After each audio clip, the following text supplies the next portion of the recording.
గడిచిన సంవత్సరానికి వేడుకలు తెలుపుతూ కొత్త సంవత్సరానికి స్వాగతం పలుకుతూ సన్షైన్ పాఠశాలలో విద్యార్థులు ఉపాధ్యాయులు కేక్ కట్ చేసి సంబరాలు జరుపుకున్నారు.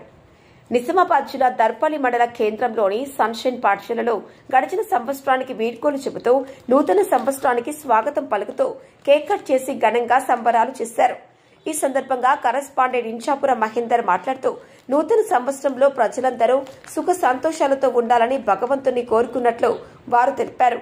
కార్యక్రమంలో మేనేజింగ్ డైరెక్టర్ సుమలత, ఉపాధ్యాయులు శిరీష, దివ్య, జయసుధ, నవనీత, వైష్ణవి, పూజ, రాగిణి, శ్రీవాణి, విద్యార్థులు తదితరులు పాల్గొన్నారు. రూరల్ రిపోర్టర్ ప్రసాద్, దర్పల్లి మండలం. అమృతాని కన్న తీయదంత అమ్మ పాడే లాలి పాట తిరుమురి పారులంత నిండు జాబిలి చూపించి రెండు బుగ్గలు గిల్లేసి నిండు జాబిలి చూపించి నోటితో బుగ్గలు గిల్లేసి ఉప్పును పట్టే ఊయలుపే అమ్మలారన ఊపిరి పోసే నూరేళ్ళ నిండు నూరేళ్ళ అమ్మ పాడే జోల పాట అమృతాని కన్న తీయనంత.